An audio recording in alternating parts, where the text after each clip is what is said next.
بسم اللہ الرحمن الرحیم۔ لاکھوں کروڑوں درود و سلام محمد مصطفیٰ صلی اللہ علیہ وسلم اور آل محمد پر۔ میں ہوں عمر دراز گوندل۔ خبر یہ ہے کہ اسلام آباد میں ایک استعفے کے متعلق شور مچا ہوا ہے، اور استعفیٰ کون سا ہو سکتا ہے؟ استعفیٰ وہی ہو سکتا ہے جس سے الیکشنز روکے جا سکیں، لیکن اس وقت پرابلم یہ ہے کہ یہ پوری کی پوری خبر میڈیا سے چھپائی جا رہی ہے کہ استعفیٰ کس نے دیا ہے، اور استعفیٰ کب دیا ہے، اور استعفیٰ کیوں دیا ہے۔ لیکن ظاہر ہے بہت سارے لوگ جو ہیں وہ اشاروں کنایوں میں خبر سامنے لے آتے ہیں، اور وہی ہوا کہ خبر باہر آ گئی ہے۔ آخر کون ہے جو ریڈ زون کے اندر بیٹھا ہوا ہے اور ریڈ زون کے اندر بیٹھ کے اب وہ الیکشن سے بھاگنے کے لیے کسی کو قربانی کا بکرا بنایا گیا ہے؟ خبریں تھی چیف الیکشن کمشنر سکندر سلطان راجہ کیا استعفیٰ دے دیں گے اس سارے معاملے کے بعد، سینٹ کی قرارداد کے بعد۔ پھر میرا خیال تھا کہ قاضی فائز عیسیٰ صاحب کہیں گے یہ منہ پہ استعفیٰ مارے گے چلے جائیں گے۔ یہ دونوں استعفے نہیں ہیں۔ اب آپ جانتے ہیں کہ پاکستان تحریک انصاف نے ایک لیول پلینگ فیلڈ کی درخواست جو ہے وہ دائر کر رکھی ہے سپریم کورٹ آف پاکستان کے اندر۔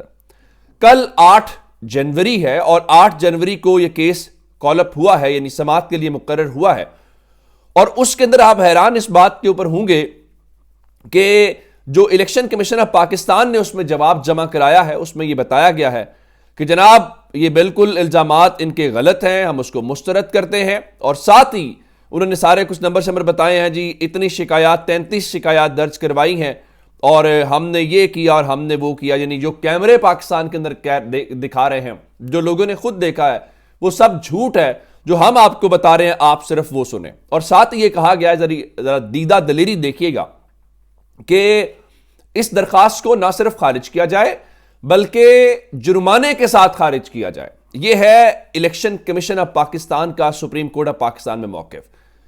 لیکن اگر آپ پنجاب حکومت کے چیف سیکرٹری کا پڑھیں گے تو آپ اور سر پیٹنا شروع کر دیں گے کہ آخر یہاں پہ دیدہ دلیری اور یہ سب کچھ ہوتا ہے، اور ہمیں سمجھ بھی نہیں آنے دی جاتی ہے، ہمیں سمجھا جاتا ہے شاید ہمیں چیزوں کا پتہ بھی نہیں ہے۔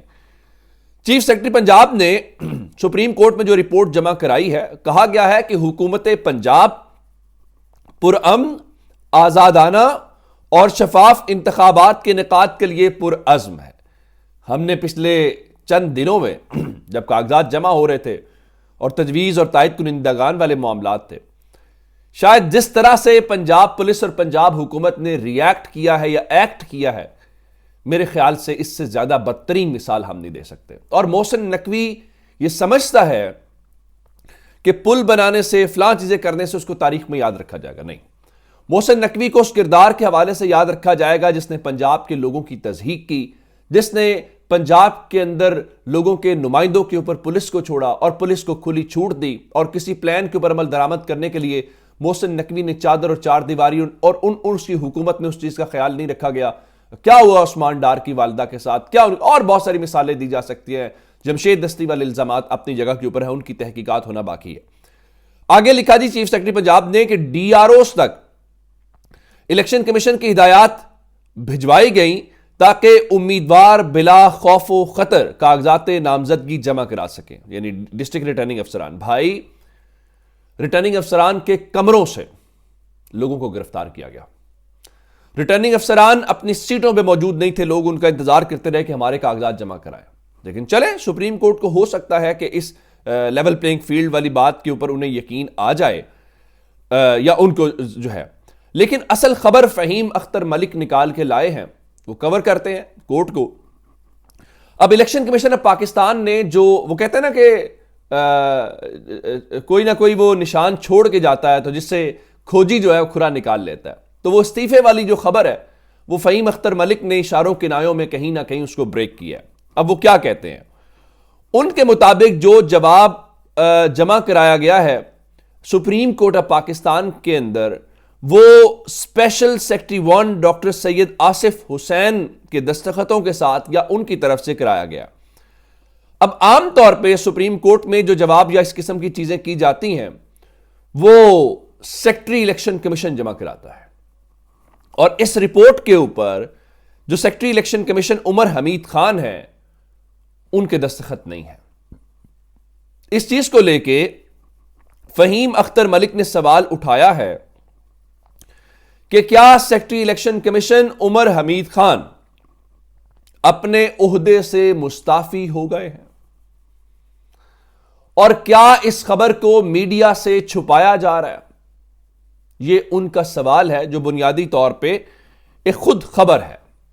میں آپ کو بتانا چاہتا ہوں کہ فہیم اختر ملک نے ہی بتایا تھا کہ الیکشن کمیشن آف پاکستان کا جو ریزلٹ مینجمنٹ سسٹم ہے وہ نہیں چل رہا، جس کے اوپر الیکشن کمیشن نے فوری طور پہ ایک اعلامیہ جاری کر کے اپنی طرف سے وضاحت دینے کی کوشش کی کہ نہیں بالکل چل رہا ہے، اور ایٹ دی اینڈ یہ پتا چلا کہ وہ جو بات کر رہے ہیں فہیم اختر ملک وہ بات درست ہے، اور ریزلٹ مینجمنٹ سسٹم وہ بعد میں بے شک کہتے رہے کہ جی وہ اتنا کم اور اتنا زیادہ، وہ اپنی جگہ کے اوپر ہے، لیکن وہ بالکل بات درست تھی کہ وہ اس طرح سے کام نہیں کر رہا۔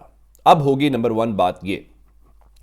نمبر 2، شیر افضل مروت جذباتی ہیں۔ میں یہ تو نہیں کہہ رہا کہ کوئی تحریک انصاف کے حوالے سے ان کا کوئی، میں ان کی لائلٹی پہ شک نہیں کر رہا، وہ ان کی جماعت کا مسئلہ ہے۔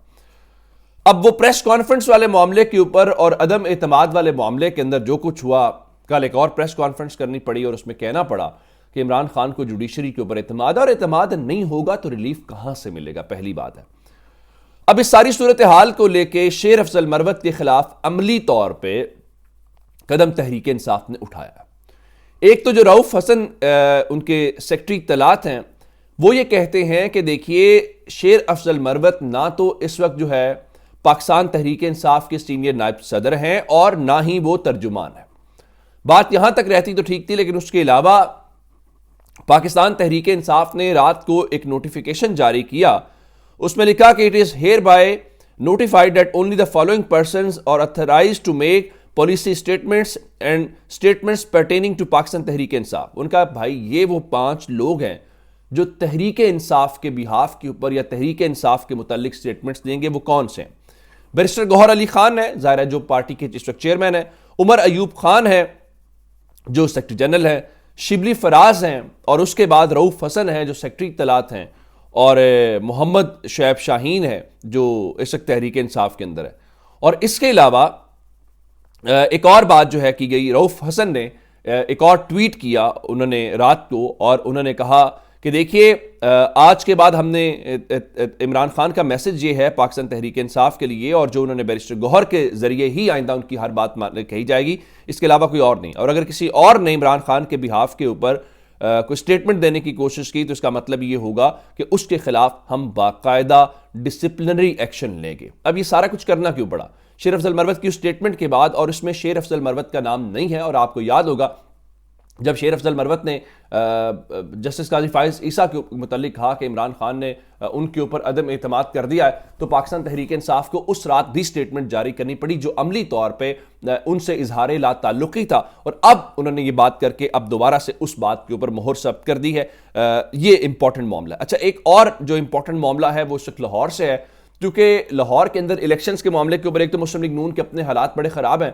سرویز بتا رہے ہیں کہ میکسیمم بھی سیٹس مسلم لیگ نون لاہور میں سے نکال سکے تو 14 میں سے 3 سیٹس ہیں، یعنی وہ بھی وہ 20% یا 21% بنتی ہیں، تو پاکستان تحریک انصاف 2/3 اکثریت کے ساتھ لاہور سے جیتنے کے وہ سروے سامنے آ رہے ہیں۔ اب مریم نواز اور شریف خاندان کے لیے سمجھ یہ نہیں آتی کہ ان کی خواتین کے ساتھ لڑائی کیا ہوتی ہے۔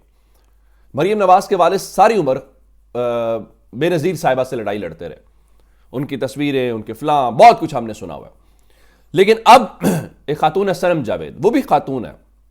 لگتا یہ ہے کہ مریم نواز اور شریف خاندان کے لیے وہ ایک ڈراؤنا خواب بن گئی ہے۔ اس نے یہ کہا کہ وہ مریم نواز کے مقابلے میں کاغذات جمع کرائے گی، اور اس نے کرائے، NA 119 میں کروائے، NA 120 کے اندر کروائے، اور PP 50 سے کروائے، اور اس کے بعد اس کے کاغذات نامزدگی کو ریٹرننگ افسر نے مسترد کر دیا۔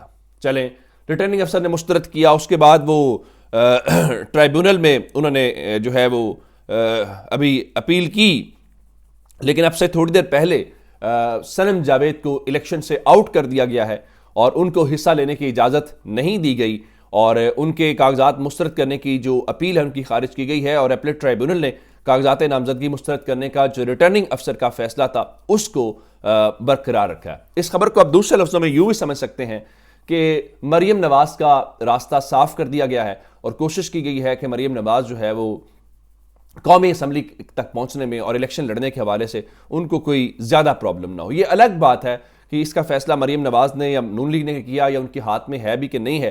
میں اس بارے میں صرف مسلم لیگ نون کے اپنے سینیٹر ہیں مہتاب عباسی صاحب، سابق وہ گورنر اور وہ جو ہے مہتاب عباسی صاحب یہ کہتے ہیں کہ نون لیگ کی فیصلہ سازی جو ہے وہ اب نواز شریف کے ہاتھ میں نہیں ہے. یہ بات درست ہے.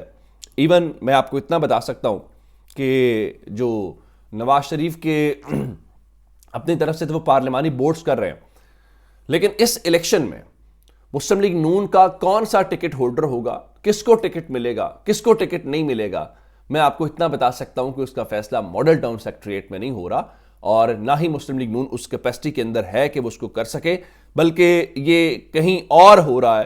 اور اب وہ کہیں اور کہاں ہو رہا ہے یہ آپ بڑے اچھے سے جانتے ہیں. گو کہ آج خبر ضرور ہے کہ مسلم لیگ نون آج شام 4 بجے کے آس پاس جو ہے وہ پارٹی ٹکٹس کا اعلان کر سکتی ہے.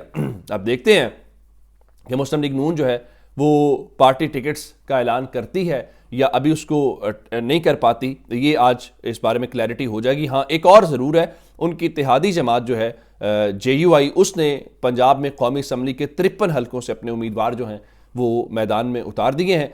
لیکن وہ میدان میں جو لوگ اتارے گئے ہیں ان میں وہ کتنے جیت پائیں گے یا مسلم لیگ نون کو کتنی سپورٹ ہوگی یہ ظاہر ہے آگے چل کے ہوگا. لیکن آج ہم لاہور ہائی کورٹ کے اوپر نظر رکھیں گے جہاں پہ صنم جاوید کے کاغذات فی الحال مسترد ہوئے ہیں. عمران خان کے بھی کاغذات کے اوپر آج سماعت ہے، یاسمین راشد صاحبہ کے بھی، میاں اسلم اقبال کے بھی، میاں اظہر کے بھی، بات فاروق کے بھی، اور عمار علی جان جو وہ ان کا تحریک انصاف سے تعلق تو نہیں ہے لیکن بہرحال ان کے کاغذات کے حوالے سے بھی آج فیصلہ وہاں سے ہونا ہے کیونکہ آج سنڈے کے روز بھی عدالت کھلی ہوئی ہے. اپنا بہت سارا خیال رکھیے گا. خدا حافظ.